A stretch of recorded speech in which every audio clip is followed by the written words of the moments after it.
आज 5 दिन हो गए हैं जो हम लोगों ने पराली में 2 तरह की पराली ली थी।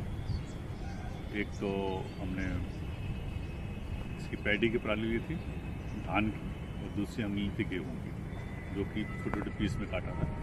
उसमें जो वेस्ट डिकम्पोज डाला था उसके आज 5 दिन के बाद देखिए कैसा दिखाई दे रहा है। ये हमारी पैडी की पराली है, इसको पलटा हम लोगों ने तो देखिए ये किनारे किनारे काला कालापन आ रहा है और इसके अंदर फंगस सी छोटी सी ग्रो कर रही है। जहाँ जहाँ पर हल्का गीला है वहाँ पर ये आपका फंगस शुरू हो गए और देखिए लम्स में ये सारे के सारे लम्स बन गए।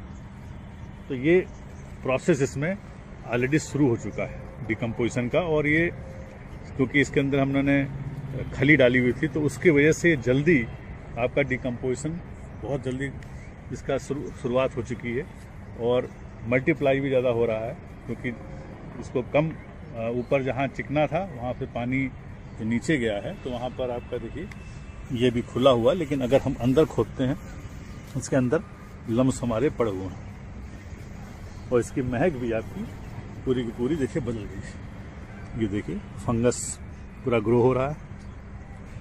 ये बहुत ही अच्छा इंडिकेशन है। देखिए जहाँ गीला है वहाँ पर देखिए, तो ये प्रोसेस जो हम लोगों ने नया फार्मूला निकाला था जो उसमें डाल के गुड़ और ये डाला गया था उससे काम कर रहा है। लेकिन इधर जैसा मैंने बताया था कि ये हमारा भूसा है, भूसा चिकना होता है, इसमें पानी होल्ड नहीं करता। तो जहाँ जहाँ पर थोड़ा गीला है तो वहाँ पर अभी लगेगा, क्योंकि इसमें टाइम लगेगा। इसमें टाइम इसी लगता है क्योंकि चिकनाहट है। तो ये सारा वैक्स होने के कारण इसमें अभी आपका डिकम्पोजिशन इतना फास्ट नहीं है। तो ये फर्क दिखाई दे रहा है कि जो हमारा गेहूं का है, गेहूं का भूसा और हमारे धान के भूसे में दोनों में फ़र्क है। धान का भूसा जल्दी आपका डिकम्पोजिशन में काम आ रहा है और ये थोड़ा सा इसमें टाइम लग रहा है। इसी तरह से बड़ी पराली जो हमने डाली रखी है, इधर देखिए बड़े प्लांट पड़े हुए हैं, इसमें भी छिड़का था तो इसमें अभी ज़्यादा असर नहीं दिखाई दे रहा, लेकिन जहाँ जहाँ गीलापन है थोड़ा वो आपको ये जहाँ जहाँ गीला है वो थोड़ा सा आपका थोड़ा सा नमी आ रही शुरू हो गई, और जो हार्ड है वहाँ पर भी टूटना शुरू हो गया 5 दिन में। लेकिन जो जिसमें गीला नहीं है वो देखिए उसमें टाइम लग रहा है। ये थोड़ा सा चेंजेस हैं। तो ये जो नया हम लोगों ने कंपोजिशन निकाला है वो काम कर रहा है और इसको खाली हमें मेंटेन करना है, पानी मेंटेन करना ज़रूरी है। आज देखिए 11 दिन हो गया जो हमने नया वेस्ट डिकम्पोजर बनाया था, जिसके अंदर हमने 2 किलो गुड़ और 5 किलो उसके अंदर खली डाली थी। डालने के बाद हमने जो पराली है जो कि गेहूं और आपके धान की कटी हुई पे डाली थी, तो आज 11 दिन के बाद मैं दिखाना चाह रहा हूं। तो देखिए ये जो आपका गेहूं की पराली है, देखिए ये शो कर रहा है कि यहाँ से नीचे से डिकम्पोज होना शुरू हो गया। पास से देखिए, ये देखिए पूरा मालूम पड़ रहा है डिकम्पोज होना शुरू हो गया। ये काला काला पड़ना शुरू हो गया है, ये आराम से टूट भी रहा है। ये इसके ऊपर धीरे धीरे 12 दिन में असर आना शुरू हो गया। और पलट के इसमें दिखाएंगे आप, जितना नीचे है ऊपर क्योंकि पानी होल्ड नहीं करता है, पानी इसको क्योंकि चिकनाहट ज़्यादा है इसलिए वो होल्ड नहीं करता। देखिए यहाँ पर देखिए पूरा काला काला आपको ब्राउन सा डार्क ब्राउन आना शुरू हो गया। ये इंडिकेटर है कि ये डिकम्पोज होना शुरू हो गया। और दूसरा क्या है कि ये अभी भी ठंडा है, इसमें कोई ज़्यादा आपका टेम्परेचर नहीं बढ़ा है। और मेजर ये है कि इस समय ठंडी है, नवंबर का मौसम आपको मालूम, रात में बहुत ठंडी होती है। ठंड होने के बाद भी 11 दिन में इसका ये असर आ रहा है वेस्ट डिकम्पोजर का। तो यानी ठंडी अगर कितनी भी हो, कहीं भी ठंडे इलाके में अगर आप कर रहे हैं तब भी वेस्ट डिकम्पोजर काम करता है।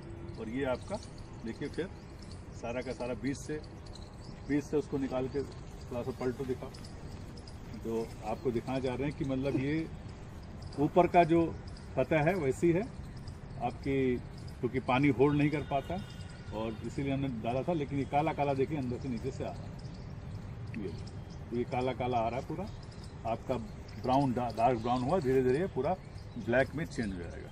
तो ये अच्छे तरह से प्रोसेस कर रहा है। तो ये हम बोल सकते हैं कि वेस्ट डिकम्पोजर जो नया सोल्यूशन है डालने से डिकम्पोजिशन फास्ट हो रहा है, और देखेंगे कितने दिनों में ये पूरा का पूरा पलट जाता है।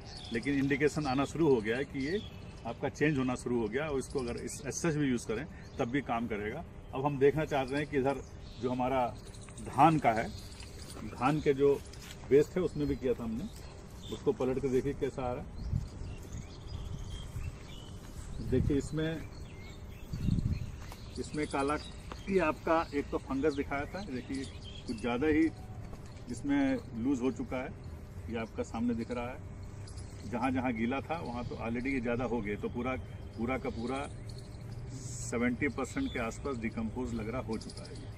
ये देखिए काला काला पूरा हो गया, ये आपका पूरा काम कर रहा है। तो ये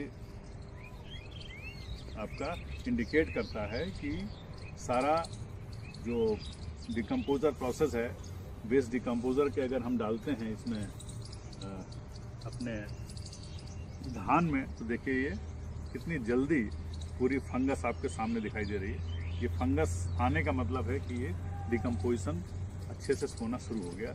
इसको डायरेक्ट भी आप रख सकते हैं और यूज़ कर सकते हैं इसको, कि ये देखिए खाद, ये पूरा का पूरा क्लोजअप देखिए, ये पूरा का पूरा काला काला हो गया, ये तोड़ने से आसानी से टूट रहा है ये आपका। तो ये इसमें पूरा बढ़िया चेंज आ गया। यानी अगर छोटे पीस में आप बनाते हैं तो वो डिकम्पोजिशन फास्ट होता है, लेकिन बड़ा जो हमने उन्हें कर रखा था उसमें क्योंकि अभी उसमें पीसेस छोटे नहीं किए, तो उसमें आपका देखने क्या असर आया है। अब ये देखिए जो हमारा, जिसको हमने काटा नहीं पीटा नहीं, उसके अंदर जो हमने डाला उस पर देखिए असर बहुत कम है। इसके ऊपर अगर आप देखें यहाँ पर जहाँ जहाँ पानी लगा हुआ है, तो वहाँ देखिए पास में थोड़ा चेंजेस आने शुरू हो गए, लेकिन जहाँ बड़े हैं क्योंकि इसको पीस में नहीं काटा गया तो इसलिए पानी इसमें होल्ड नहीं कर पा रहा। जहाँ जहाँ पानी होल्ड कर रहा है, पानी अब्जॉर्व कर रहा है, वहाँ पर एक का रंग बदलना शुरू हो गया। तो ये आपका मुलायम हो चुका है, देखिए आसानी से टूट रहा है। ये हम जब आसानी से तोड़ते हैं तो ये आपका यूनिफॉर्म नहीं है, ये ऊपर देखिए काला काला हो गया, अंदर अभी भी बाकी है। तो ये आपका इंडिकेट करता है कि अगर पीस छोटा है तो जल्दी काम करता है, अगर पीस बड़ा है तो उसमें टाइम लगता है। तो ये बड़े पीस अगर हम लोग करते हैं तो इसको मल्चिंग नीचे ज़रूरी है, ताकि ज़मीन की सतह से मिले, उसको नमी मिलती है। इसमें नमी न मिलने से ये जल्दी डिकम्पोज होने में टाइम लग रहा है। जैसा कि आप जानते हैं कि जो हमारा पराली है गेहूँ और धान की, ये बहुत ही सख्त होती है। इसके अंदर हमारा सेलुलोज और जो हमारा लिग्निन, दो तरह के केमिकल होते हैं जो कि जिनका कंटेंट बहुत ज़्यादा होता है, ये 40% के आसपास तक इसमें होता है। यही कारण है कि ये दोनों चीज़ें जब भी, आज देखिए हमारा 12 दिन हो गया जो हमने जो पराली लगाई थी गेहूं और हमारे धान की, तो उसमें काफ़ी कुछ डिकम्पोज हो गया जैसा कि आपने देखा। आज देखे हैं कि कितना फ़र्क पड़ा है इसके ऊपर और कैसा दिख रहा है ये। तो ये देखिए हमारा मटेरियल पड़ा हुआ है, इसको हम लोगों ने भिगोया है, भिगो के इसको अब देखिए मॉइस्चर रखा गया है ताकि साफ दिखे। इस साइड से कोने मार दो।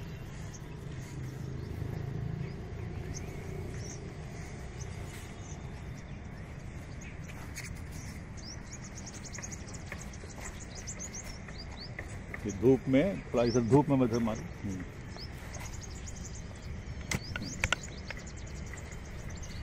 तो ये देखिए काला काला सब दिखाई दे रहा है। वहाँ पर अगर हम देखें पास में देखें, ये देखिए पूरा का पूरा ये करीब 80% के आसपास ये गल चुका है। ये बिल्कुल अच्छी तरह से ये खाद बनना शुरू हो गया। आज 12 दिन हुए हैं, तो ये 20 दिन में ये पूरा का पूरा उम्मीद है कि खाद बन जाएगी। तो ये देखा गया कि नए तरीके से जो हम कर रहे हैं, अगर ये हम धान का भी लेते हैं, आप डिकम्पोज कराते हैं धान के पैरे को, तो ये हमारा जो है खाद बनने में आसान है। और नए डिकम्पोज़र के जो सलूशन हम लोगों ने बनाया था उसका ये असर है कि ये जल्दी से जल्दी डिकम्पोज हो रहा है, क्योंकि ये इसमें चिपक जा रहा है। और दूसरी खास बात है कि ये स्मूथ नहीं है ज़्यादा, तो उसकी वजह से थोड़ा पानी एब्जॉर्ब करता है और जो ये इंडिकेट कर रहा है कि ये पूरा की तरह गलना शुरू हो गया, तो इसको हम लोग अब 20 दिन के बाद इसको प्रयोग कर सकते हैं। तो ये जो 20 दिन के अंदर जो है हमारा ये तरीका है कि अगर हम छोटे छोटे पीस काट दें पैडी के तो खाद बन जाता है। तो ये आपने देखा पैडी का।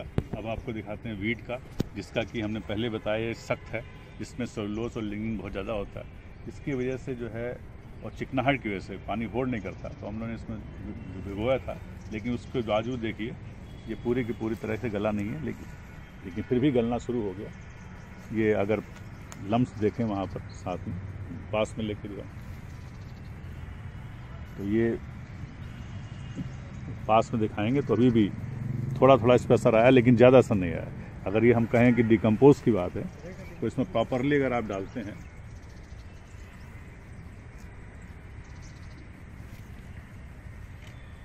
तो ये साथ में आपका थोड़ा सा आसानी से टूट रहा है, लेकिन अभी भी ये 50% ही आपका मान सकते हैं कि डिकम्पोजिशन चालू हुआ है। अब इसमें टाइम लगेगा, तो इसमें किसी भी तरह से हम देखेंगे तो अगर, क्योंकि ये पूरा का पूरा मिट्टी इसके साथ नहीं है तो टाइम लग रहा है। अगर इसके अंदर हम कुछ मिट्टी मिला दें तो मिट्टी मिलाने के पास क्या इसकी पानी की होल्डिंग करने की कैपेसिटी बढ़ जाती है, क्योंकि हमने प्योर लिया है। तो प्योर की जगह अगर आप पत्ते साथ में डाल दें, सूखे हुए पत्ते, उसके साथ में अगर मिट्टी डाल दें, मतलब अगर आपका एक ढेर है 1 टन है तो उसमें करीब 50 किलो मिट्टी डाल दें और उसमें सूखे पत्ते डाल दें, तो ये डिकम्पोजिशन बहुत जल्दी हो जाएगा, ये फास्ट बढ़ेगा। यही केस उसमें भी है, मतलब किसी में चीज़ में अगर हम मिट्टी, क्योंकि ये चिकना मटेरियल है, तो मिट्टी और थोड़ा सा पत्ते, सूखे पत्ते डालने से इसका डिकम्पोजिशन फास्ट होगा। लेकिन अगर ऐसा सच करते हैं तो इसमें टाइम लगेगा, इससे ये 20 दिन से ऊपर जाएगा, कम से कम 30 दिन के आसपास लगेगा इसके अंदर। तो जैसे ही हम मिट्टी डालेंगे और वो डालेंगे तो ये डिकम्पोजिशन फास्ट हो जाएगा। तो आप लोग अपने जब घरों में करते हैं तो एक तो पीस ज़रूर बना लें छोटे मात्रा में। अगर आप खेत में करते हैं तो वहाँ तो मल्चिंग कर दी जाती है, वो बेहतर है। पहले रोटावेटर से काट के इसके आपने डालने में रोटावेटर से काट उसको प्लाव कर दिया, उसके पहले आपने जो प्लेट से उसको काट दिए। तो इस तरह से काटने के बाद जब आप ये वेस्ट डिकम्पोजर 1000 लीटर पर एकड़ के हिसाब से यूज़ करते हैं तो वो भी डिकम्पोज जल्दी हो जाता है, और जब आपके मिट्टी के कांटेक्ट में रहेगा तो ये जल्दी डिकम्पोज होगा। और जब इस तरह से करते हैं तो आपके सामने है कि इसमें टाइम लगेगा, लेकिन इसमें अगर मिट्टी मिला दी जाए, इसके साथ आप अगर कोई भी सूखे पत्ते हों या सूखी कोई भी आपका वेस्ट मटेरियल मिला दें तो ये जल्दी डिकम्पोजिशन बढ़ जाता है। तो ये दोनों में फ़र्क है, तो आप इस तरह से आप इसका लाभ उठा सकते हैं और नया कंपोजिशन मिला के आप जल्दी जो डिकम्पोजिशन की प्रक्रिया जो है जल्दी कर सकते हैं।